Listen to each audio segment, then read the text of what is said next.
Polemik ijazah Jokowi kini seakan bergeser ke nuansa politik usai dugaan ada orang besar, termasuk agenda besar politik di balik isu ijazah. Kita ulas bersama Wakil Ketua Umum Projo Freddy Damanik dan Direktur Eksekutif Parameter Politik Indonesia Adi Praitno serta anggota Majelis Tinggi Partai Demokrat Syarif Hasan. Selamat malam Pak Syarif, selamat malam Bang Freddy juga Mas Adi. Malam, Sehat semuanya. Selamat malam, sehat-sehat tentunya. Sehat dan juga ramai sepertinya ya beberapa waktu terakhir ini. Saya ke Pak Syarif dulu deh. Jadi kalau dari Demokrat tegaskan tidak ada kaitannya Demokrat. Bagaimana tanggapan juga Demokrat dengan pernyataannya Pak Jokowi yang tegas juga bilang bahwa bukan Pak SBY kok? Ya tentunya kami merasa lega kalau Pak Jokowi sudah menyatakan itu tidak ada kaitannya dengan Pak SBY dan Partai Demokrat. Nah, sebenarnya di sisi lain kami juga sebenarnya menyayangkan bahwa polemik ini muncul dan menimbulkan spekulasi dan persepsi di masyarakat. Ya. Nah, seyogianya sebagai seorang negarawan, apalagi sebagai seorang mantan presiden, tentunya dalam setiap statement itu harus terukur dan tentunya satu kepentingannya adalah demi kepentingan stabilitas politik. Bagaimanapun juga seperti yang yang pernah dilakukan oleh Pak SBY dalam setiap statement yang dilakukan itu selalu terukur sehingga menimbulkan suatu tanggapan positif bahwa setiap statement beliau itu selalu terukur dan demi kepentingan stabilitas politik dan bangsa kita. Seyogianya demikian. Nah, kalaupun ini terjadi, sudah pernah terjadi, seyogianya juga jangan sebaiknya pada hari berikutnya tentunya harus ada klarifikasi pada saat kader-kader kami dari Partai Demokrat merespon apa yang disampaikan oleh Pak Jokowi tersebut, kemudian diamplifier oleh kader-kader mereka yang memang narasinya itu mengarah kepada Partai Demokrat. Nah, ini yang menimbulkan suatu kegoncangan politik. Hubungan yang tadinya bagus, hubungan kami Pak SBY dengan Pak Presiden Jokowi itu kan sebenarnya bagus, ya. Sekalipun ada dinamika, tetap dengan adanya statement itu menimbulkan persepsi dari diantara kader-kader kami. Dan tentu itu kader kami memberikan tanggapan yang betul-betul sangat positif. Bahwa kami tuduhan itu adalah fitnah, ya kan? Kalau toh terjadi demikian, tetapi lagi-lagi kami bersyukur bahwa sudah dirilis oleh Pak Jokowi. Bahwa bukan Pak SBY dan Demokrat ya. Saya harapkan ke statement-statement berikutnya itu tidak terjadi lagi. Nah meskipun tidak menyebut dari awal sosok Pak SBY ataupun Demokrat, Bung Freddy, tapi kan tadi kata Pak Syarif juga ini sudah dikomentari dulu banyak orang, baru ada klarifikasi. Telat nggak klarifikasi Pak Jokowi? Ya memang sejak awal Pak Jokowi nggak ada ngomong. Tadi udah ditegasin, nggak ada menyebut warna, nggak ada menyebut merek, partai, orang tertentu. Ya memang ini menjadi rame ketika ini diamplify, tetapi seharusnya seperti kata Pak Syarif tadi, ya alhamdulillah sudah diklarifikasi ya oleh Pak Jokowi. Masalah telat atau tidaknya, ya saya rasa memang mungkin juga Pak Jokowi tidak selalu mengikuti day by day. Jadi ketika dia ditanya, itu kan konteksnya ditanya wartawan, beliau klarifikasi. Jadi memang sebetulnya kan begini ya, Pak Jokowi kan politisi juga. Saya sering katakan bahwa memang kasus ini hukumnya ada hukum. Ini politik. Dari awal Pak Jokowi mengatakan memang ini politik. Makanya muncul ada statement orang besar di balik ini. Yes, memang itu konteksnya konteks politik memang. Jadi bukan semata-mata kasus hukum ini, memang konteks politik karena Pak Jokowi selama ini merasa diserang, ya kemudian didegradasi, ya terus menerus serang-serangan tersebut. Ini kan sama aja, misalnya dari pihak lawan atau pihak siapapun mengatakan ada oligarki di balik itu, kan statement-statement seperti itu oleh politisi kan biasa aja sebetulnya, nggak ada yang.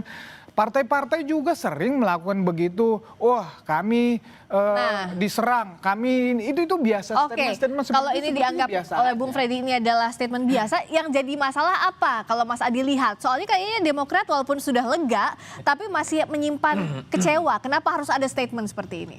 Ya tentu karena persoalan ijazah itu bukan lagi soal asli atau tidak asli, tapi kemudian pergeseran percakapannya itu ada sesuatu yang mencoba untuk mendowngrade Jokowi dengan isu ijazah. Ya. Jadi orang tidak lagi bicara ijazah dalam konteks benar ataupun tidak, tapi sekarang orang sedang berpikir kira-kira siapa yang punya hidden agenda besar yang sebenarnya menjadikan ijazah sebagai sebuah komoditas politik.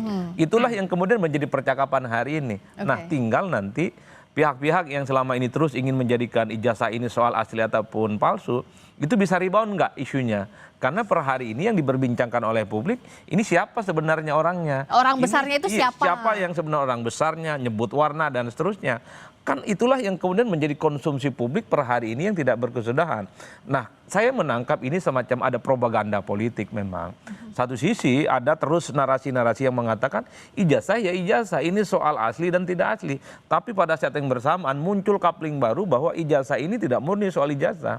Tapi ada persoalan yang jauh lebih besar. Propagandanya oleh siapa? Ya adalah orang-orang yang dituduh itu, orang besar, punya agenda politik, jangka panjang dan seterusnya. Ini adalah ruang-ruang yang disebut dengan propaganda, karena yang dituju orangnya tidak jelas, tapi yang muncul dalam konstruk pikiran orang, ini ada yang memainkan ini barang. Oleh karena itu saya selalu ngomong ini soal politik tingkat tinggi sebenarnya, Friska. Artinya apa? Antar aktor yang terkait dengan ijazah, baik yang pro, baik yang kontra, ataupun yang dalam tanda kutip merasa disudutkan, pasti sudah tahu sebenarnya siapa yang memainkan ini semua.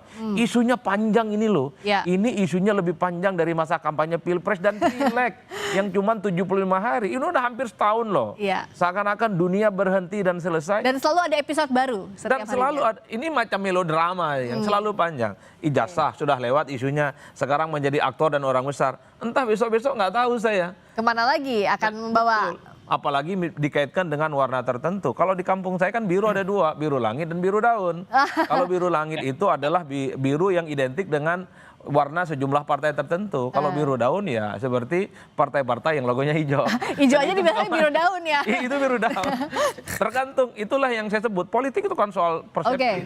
Bagaimana mengkonstruk soal keyakinan-keyakinan publik. Oleh karena itu saya menduga di masa-masa yang akan datang terkait dengan proses-proses hukum dan peradilan yang terus berjalan, perang-perang opini publik semacam ini pasti tidak akan berkesudahan. Sebelum kita bahas ke sana, apakah dengan adanya isu ini orang besar di baliknya, meskipun sudah diklarifikasi oleh Pak Jokowi bukan Pak SBY, tapi membuat renggang hubungan antara Pak Jokowi dan Pak SBY serta Demokrat, Pak Syarif? Tapi jawabnya nanti usai jeda di Sapa Indonesia Malam.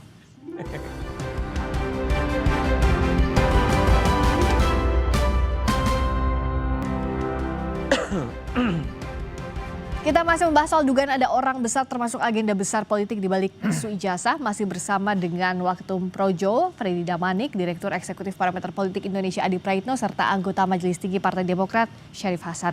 Pak Syarif, dengan adanya isu ini kemarin ada orang besar di balik ini meskipun sudah diklarifikasi Pak Jokowi, jadi renggang atau enggak hubungan antara Pak SBY, Pak Jokowi juga Demokrat? Ya, pertama-tama kami tegaskan bahwa kami juga bersyukur karena ini sudah diklarifikasi oleh Pak Jokowi. Itu satu. Yang kedua, sekalipun masih ada residu daripada akibat daripada statement pertama tersebut. Dan kami Partai Demokrat memiliki keyakinan bahwa kami sudah terbiasa untuk difitnah, kami juga sudah biasa untuk dirongrong, dan kami dalam setiap kesempatan manakala kami sudah bisa mengatasinya, tentu dan orang yang minta maaf misalkan, ya tentu kami akan bisa mengerti. Nah, tetapi kami katakan bahwa perjalanan historis daripada kondisi politik tersebut itu tidak serta-merta akan kami lupakan. Jadi sekali lagi hubungan kami masih tetap baik. Kalau ada pernyataan demikian ya kami bisa maklumi. Dan masih ingat, bahkan kami pada saat partai kami akan dibegal oleh orang-orang istana, dalam hal ini jadi side back juga ke sana ya Pak Syarif ya. KSP, di mana adalah orang dekat daripada kepala pemerintahan pada saat itu. Kami juga sangat yakin bahwa ini ada hidden agenda, tapi yang kami hadapi, kami hadapi dengan kami dengan tekun, dengan betul-betul komit bahwa kami yang benar itu adalah yang benar, dan ternyata alhamdulillah kami bisa melewati semua itu. Nah sekali lagi hubungan kami masih tetap kami pelihara dengan baik dengan Pak Jokowi, tetapi lagi-lagi semua perjalanan politik ini sampai dengan hari ini pun juga tidak akan begitu saja untuk kami lupakan, karena ini akan bagaimanapun juga sebagai seorang negarawan, statementnya itu tidak akan terhapus begitu saja. Ini akan menjadi catatan sejarah bahwa inilah situasi yang muncul saat ini, dan itu tentu terus terang saja di sisi lain awalnya juga akan merugikan Partai Demokrat. Karena kami kok tiba-tiba difitnah, kami kok tiba-tiba dinyatakan ikut campur di dalam ikut sebagai dalang dalam soal jasa palsu, dan ini persepsi. Nah politik itu kan juga persepsi, dan masyarakat sekalipun sudah dijelaskan oleh Pak Jokowi, tetapi saya yakin masyarakat Indonesia masih dispute, ada yang masih belum mengerti. Nah di sisi lain tentu ada yang mengerti. Jadi sekali lagi kegaduhan politik ini akibat daripada statement yang tidak terukur dan sangat kami sayangkan tentunya. Tapi ya kami bisa berterima kasih karena sudah diklarifikasi, dan tentunya ke depan saya harapkan statement-statement yang sifatnya membuat gaduh masyarakat ini membuat tidak berulang begitu ya Pak ya? Tidak akan terulang lagi. Dan sebaiknya semua statement itu seharusnya terukur dan bisa lebih kondusif demi untuk kepentingan Pak Syarif. Nah, tadi soal yang Pak Syarif sampaikan masih terasa memang residunya ya, forgiven but not forgotten dari statementnya Pak Syarif. Gimana Bung Freddy untuk menetralisasi ini, dan apa yang bisa disampaikan oleh pihaknya Pak Jokowi? Projo kan juga ada di barisannya Pak Jokowi agar hubungannya tidak terganggu ini. Ya, saya rasa ya hubungan Pak Jokowi dengan Pak SBY saat ini baik-baik saja. Tadi Pak Syarif sudah mengkonfirmasi. Demikian juga kemarin Pak SBY kan baru sedang sakit, Mas Gibran Wapres ya berkunjung juga. Kemudian yang respon lebih cepat dari Ketum PSI selaku anak Pak Jokowi juga langsung ya kan klarifikasi bahwa tidak ada di situ keterlibatan SBY, ya langsung beliau klarifikasi. Tapi kalau bicara politik seperti kata Pak Syarif tadi, memang bukan hal yang hal yang tabu kalau hari ini kita di koalisi yang sama, berteman, kemudian di periode-periode berikutnya seperti persis kata Pak Syarif tadi, periode-periode berikutnya kita di posisi yang berbeda. Jadi itu hal biasa saja sebetulnya di dalam politik. Tetapi kan hari ini memang Pak Jokowi dengan Pak SBY berada dalam koalisi yang sama dengan Pak Presiden Prabowo. Tentunya memang penting menjaga harmonis ya agar pemerintahan ini bisa berjalan dengan baik. Biar nggak ada prasangka di antara para pihak. Kenapa nggak sebut merek aja, Bang Freddy? Siapa orang besarnya? Biar nggak ada siapa tebak-tebakan, salah tebak. Gini loh, tadi udah saya sampaikan, Pak Jokowi statement dari awal bahwa ini ada agenda politik. Beliau diserang terus, maka dia kan dia merosot terus. Ada lagi survei LSI, tetapi nah ini dalam rangka juga katakanlah konteks menyerang orang-orang yang terus menyerang dia tersebut, perlu meyakinkan publik juga bahwa ini bukan masalah ijazah saja, bukan masalah benar salah saja, tapi memang ini dimainkan, maka dia lempar begitu orang besar, tetapi tidak menuduh seseorang. Nah, Tapi kan orang besar tuh orang, ada sosok begitu ya, itu yang... iya, yang di belakang ini, kan Pak Jokowi udah jelaskan, yang di belakang ini yang memainkan isu ini terus, berbagai macam isu ada orang besar. Bisa memang kalau agenda politik, kepentingan 2009 bisa, apa saja bisa. Tetapi sekali lagi ya Pak Jokowi tidak menyebut merek, ya mohon maaf, jadi memang ya mungkin karena di aplikasi ini yang membuat menjadi katakan rame menjadi ricuh ya. Tetapi saya sendiri sudah beberapa kali juga bicara isu ini, tidak pernah menyebut merek, tidak pernah menyebut warna, tetapi saya yakin memang ada orang besar, ada agenda besar politik di sini. Tetapi tidak ada merek. Nggak ada merek. Termasuk di sini Demokrat, Pak SBY, biru tidak ada di sini. Gitu meskipun bukan Bung Freddy yang bilang, kawannya Bung Freddy yang bilang ada warna biru itu. Nah, saya ke Mas Adi. Saya ingin komentar dua hal. Kalau saya mendengarkan statementnya dari Bang Syarif, ini kan kalimat yang bersayap. Satu sisi hubungan antar pihak ini baik-baik saja, tapi tidak akan pernah melupakan ini semua. Sepertinya cukup membekas. Forgiven but not forgotten tadi kan? Ini saya kira akan panjang jalan ceritanya, karena saya kira kawan-kawan Bang Syarif semuanya melihat ini sebagai sebuah tuduhan yang cukup serius, sekalipun tidak disebutkan merek versus anak abah atau versus anak banteng. Kawan-kawan PDIP per hari ini versus ya, bahwa Jokowi versus orang besar. Ini nggak tahu siapa orang besar. Kalau kita belajar tentang hermeneutik dalam politik, tafsir dalam politik, orang besar itu mengacu kepada orang yang memang orangnya besar. Kenapa secara bisa? Secara physically. Kok bisa? Ya kan namanya orang besar secara physically. Yang kedua, yang disebut dengan orang besar itu adalah mereka yang punya power. Sekalipun orangnya tidak besar, tapi powernya luar biasa. Tapi bisa saja yang ketiga, yang disebut orang besar itu adalah partai politik besar. Dan dia bisa mengorkestrasi apapun kepentingan-kepentingan politik yang itu bisa muncul setiap apapun yang ada di Indonesia. Jadi orang besar itu dalam politik tidak bisa ditafsirkan sebagai literlek orangnya.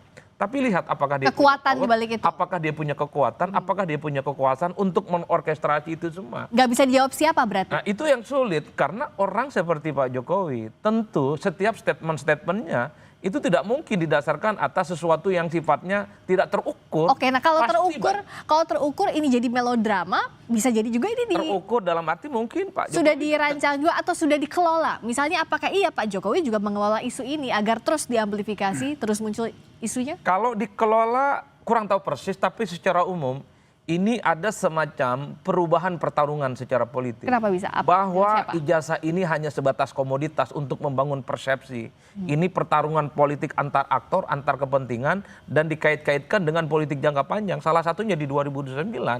Wajar kalau kemudian orang hari ini mengatakan pemilu 2029 tinggal 4 tahun lagi. Tapi yakinlah bahwa semua orang yang punya kepentingan menuju di 2029 pertarungannya dimulai saat ini. Termasuk soal ijazah, termasuk soal pemakzulan, termasuk soal gugat-menggugat terkait dengan SMK. Itulah yang sepertinya ingin disampaikan oleh Bang Freddy dan kawan-kawan.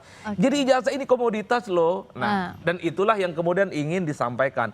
Persoalannya apakah publik yakin dengan ini semua, apakah ini ada orang besar ataupun tidak, itu belakangan. Yang penting muncul dulu ini. Yang untung ruginya siapa dari isu ini?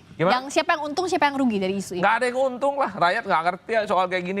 Kalau mau jujur, ini konsumsi elit, kelas menengah ke atas. Di bawah itu orang taunya ekonomi. Jadi ini adalah hanya konsumsi elit untuk komoditas politik semata. Yang saya sebut ini semacam apa yang disebut oleh Pramudia Anantatur, semacam badai dalam secangkir kopi.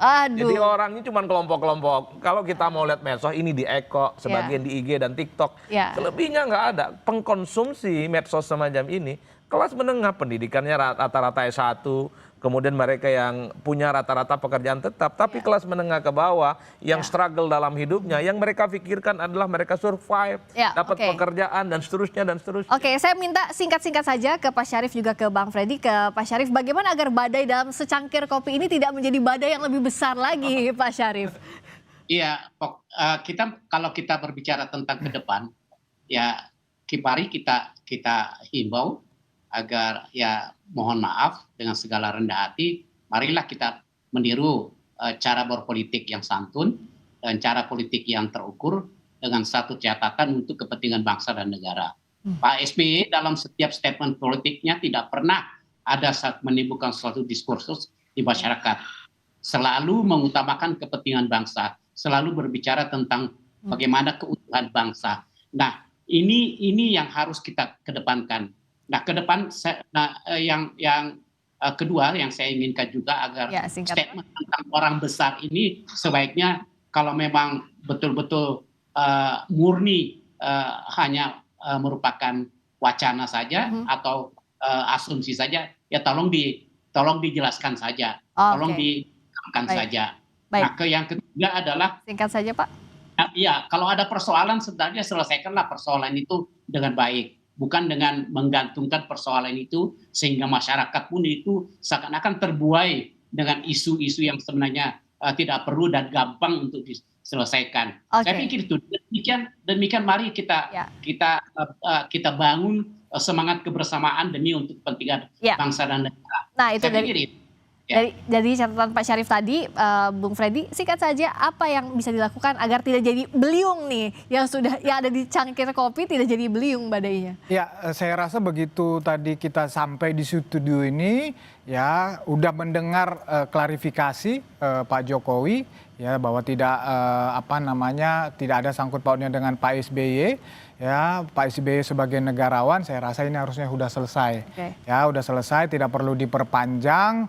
Dan mengenai teman-teman itu juga saya juga ada berkomunikasi, mereka juga tidak tidak akan terus lagi memainkan ini karena memang sudah diklarifikasi oleh Pak Jokowi. Demikian aja. Setelah episode orang besar, apakah ada episode melodrama lainnya soal kasus ijazah ini? Kita lihat bersama-sama. Terima kasih Bung Freddy, terima kasih Mas Adi, terima kasih juga Pak Syarif Hasan. Selamat malam, sampai ketemu lagi. Ya, Mbak Priska. Terima kasih, sampai ketemu.